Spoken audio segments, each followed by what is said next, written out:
Interim government, আসুন স্বাগত জানাবো, সহযোগিতা করব, সকল ভালো কাজে আমাদেরকে পাশে পাবেন।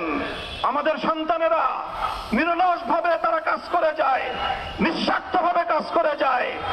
গণমাধ্যম তাদেরকে প্রচার খুব একটা করতে চায় না, অ্যালার্জি আছে, এই সকল অ্যালার্জিগুলোর উপশম করেন।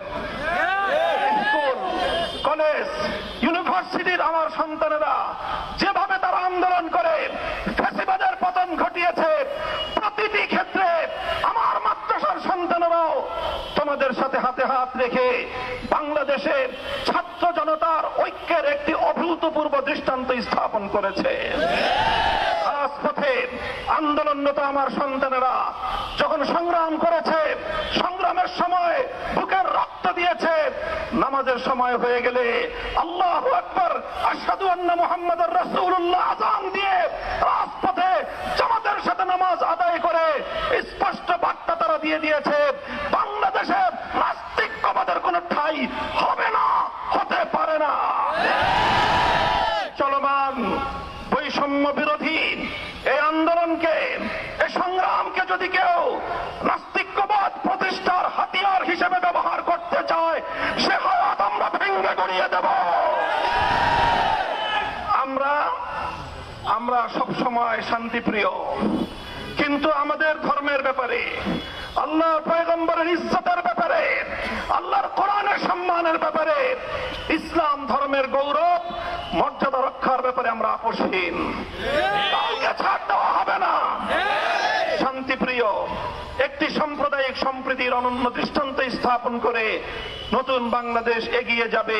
কাদিয়ানীদেরকে মুসলমান পরিচয় দিয়ে যদি এদেশের মানুষকে গেলাবার, এদেশে মুসলিম হিসেবে তাদেরকে প্রতিষ্ঠিত করবার কোন এজেন্ডা নিয়ে পশ্চিমা বিশ্বের কোন প্রতিনিধি যদি বাংলাদেশে কোন ঘৃণ্য নীল নকশা বাস্তবায়ন করার চেষ্টা করে, রক্তের মাধ্যমে সেই ষড়যন্ত্র আমরা প্রতিরোধ করবো ইনশাআল্লাহ।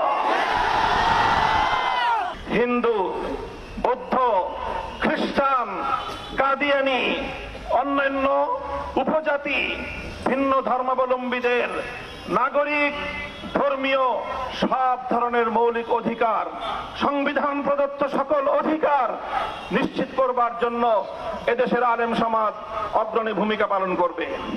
হেফাজতে ইসলামের পক্ষ থেকে সারা দেশের আলেম সমাজ, ইমাম সমাজ, মসজিদের লক্ষ কোটি মুসল্লিয়ানে কেরাম এবং ধর্মপ্রাণ মুসলমান ভাইদের প্রতি আমি আবারও দৃষ্টি আকর্ষণ করে উদাত্ত আহ্বান জানাই, আপনারা আপনাদের চলমান ভূমিকা অব্যাহতভাবে পালন করে যাবেন।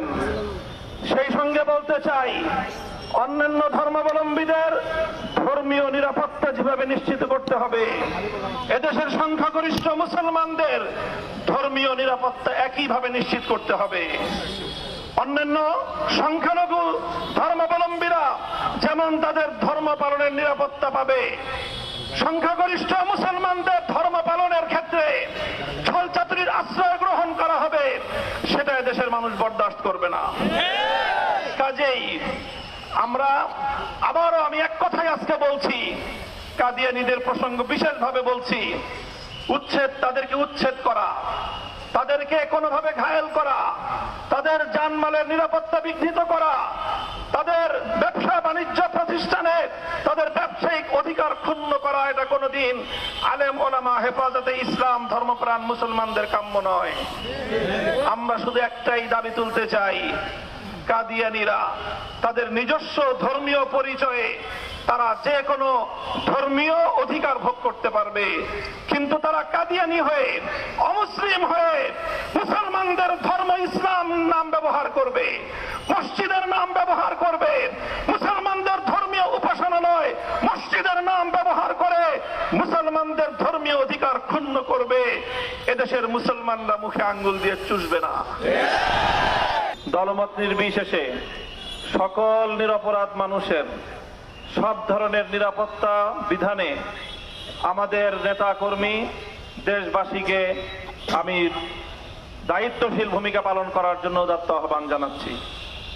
বিশেষভাবে সংখ্যালঘু সম্প্রদায়ের সকল মৌলিক অধিকার সংরক্ষণ করবার জন্য এদেশের আলেম সমাজকে আমরা প্রথম দিন থেকে আহ্বান জানিয়েছি। হেফাজতে ইসলামের নেতাকর্মীদেরকে তাদের পাশে দাঁড়াবার জন্য উদাত্ত আহ্বান জানিয়েছি। দেশবাসীকে আমরা ডাক দিয়েছি। আমাদের ডাকে এদেশের মানুষ অভূতপূর্ব সাড়া দিয়েছে। বিশ্ব গণমাধ্যমে বাংলাদেশের আলেম সমাজ, ইসলাম প্রিয় জনতার সাম্প্রদায়িক সম্প্রীতি প্রতিষ্ঠার ক্ষেত্রে বর্তমান সময়ের ভূমিকা সারা পৃথিবী জুড়ে বিশ্ব মিডিয়ায় প্রশংসিত হয়েছে।